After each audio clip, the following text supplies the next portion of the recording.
우리 건강을 챙기기 위해서는 잘 먹는 것이 참 중요한데요. 의외로 우리는 음식의 영양소를 제대로 챙기지 못하고 있다는군요. 심지어 자신도 모르게 영양소를 버리고 있다고 합니다. 오늘은 KBS 뉴스와 헬스조선을 출처로 아까운 영양소를 버리지 않고 온전히 섭취하는 방법에 대해서 알아보겠습니다.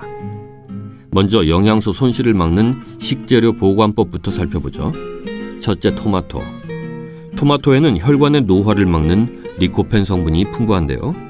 덜 익은 토마토는 숙성을 위해서 그늘진 곳에 보관하는 것이 좋습니다. 토마토는 찬 공기에도 영양소 파괴가 되지 않는데요. 다만 수분이 빠져나가는 것을 막기 위해서 종이를 감싼 후에 냉장 보관하는 것이 좋습니다. 둘째, 감자. 보통 감자는 상온에서 직사광선을 피해 보관합니다. 하지만 감자는 냉장실에서 저온 보관하는 게 더 좋다고 하는군요. 감자 속 전분이 비타민 C 같은 영양소를 지키기 위해서 스스로를 분해해 당을 만들기 때문입니다. 0도의 온도에 냉장 보관한 감자는 당도가 약 2배로 올라서 달고 식감이 진득해져서 끓여도 맛있습니다. 감자를 냉장 보관할 때는 습도를 잘 조절해야 합니다. 냉장고에 그대로 넣으면 수분이 빠져서 쭈글쭈글해지죠. 감자를 키친타올로 감싸고 비닐봉지에 넣어서 채소칸에 보관하면 좋습니다. 혹시 감자를 오래 보관했다가 싹이 나서 버린 적 있으신지요?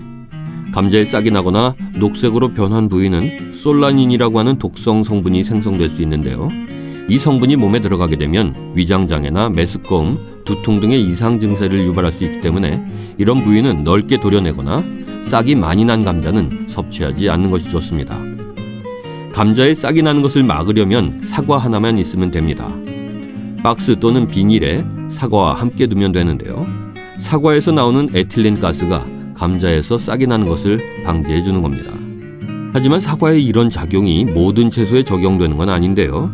다른 과일이나 채소를 사과와 함께 보관하게 되면 오히려 속성을 촉진해서 쉽게 물러지게 할 수 있습니다. 그러니 앞으로는 냉장고 과일 칸에 사과와 다른 과일을 함께 보관하지 마세요. 물론 2-3일 내에 먹을 양이라면 굳이 구분해서 보관할 필요는 없습니다. 셋째, 당근. 당근을 보관할 때는 생장점을 반드시 잘라내세요.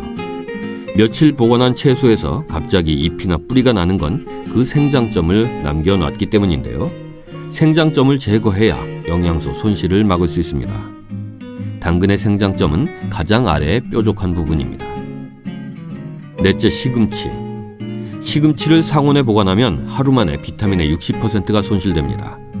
빨리 먹는 게 좋고 그럴 수 없다면 냉장 보관해야 하죠. 시금치의 비타민은 잎 끝에 집중돼 있으니까 잎 끝에 색이 진한 것을 고르는 것이 좋습니다. 다섯째, 바나나. 바나나는 레드와인과 녹차에 이어서 폴리페놀이 무척 많은 식품입니다. 폴리페놀은 성인병 예방과 노화 방지에 도움이 되는 영양소인데요. 폴리페놀을 남김없이 섭취하려면 바나나를 냉동하는 게 좋습니다. 바나나에 검은 반점이 생기면 완숙됐다고 하는 신호인데요. 이때 당도가 최상이고 폴리페놀도 가장 많은 상태입니다. 이때 바로 냉동 보관하는 게 좋습니다. 바나나 껍질을 벗기고 랩이나 비닐봉지에 싸서 냉동실에 넣으면 됩니다. 이번에는 영양소를 지키는 식재료 손질법입니다. 첫째, 양파. 양파는 다양한 음식에 활용되는 만능 식재료인데요. 양파의 매운맛을 없애기 위해서 찬물에 오래 헹구시는 분들 많으시죠? 이럴 경우 매운맛뿐만 아니라 영양소도 잃게 됩니다. 양파의 매운맛을 내는 알리신 성분은 기력 보강, 대사 촉진, 콜레스테롤 배출까지 도움을 주는 좋은 성분인데요.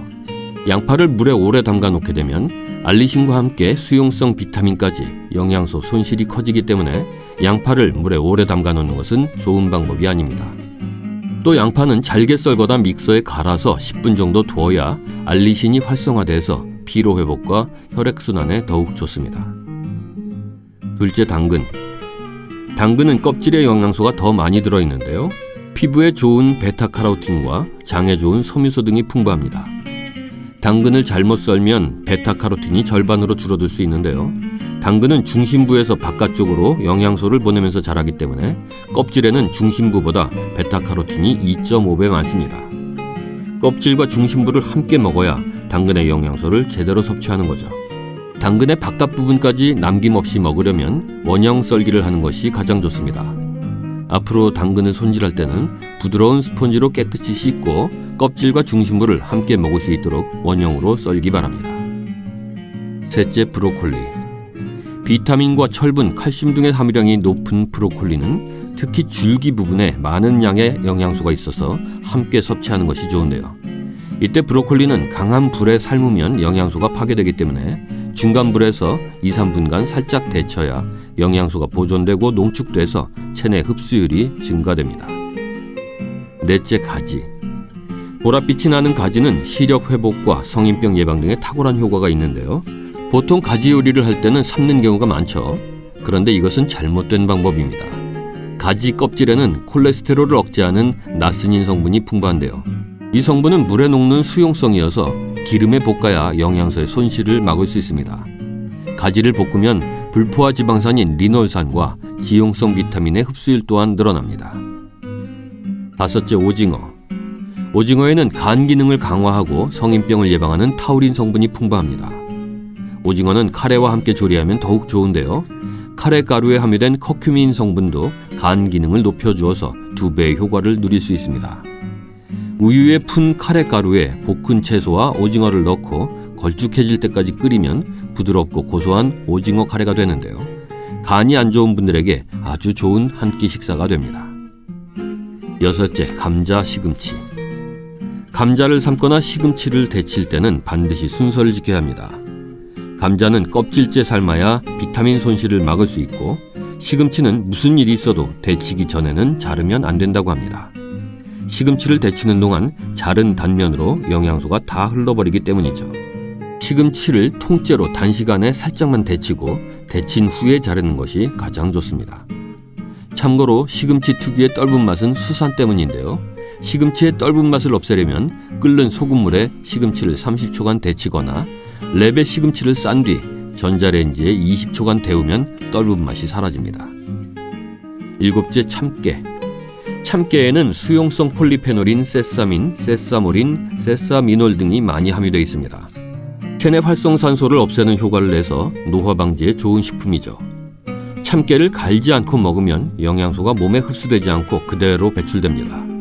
참깨 알갱이가 워낙 작아서 잘 씹는다고 해도 영양소를 충분히 흡수하는 데에는 한계가 있습니다. 따라서 참깨는 갈아서 먹는 게 좋습니다. 다만 갈면 쉽게 산화되므로 먹을 만큼의 양만 갈도록 하세요.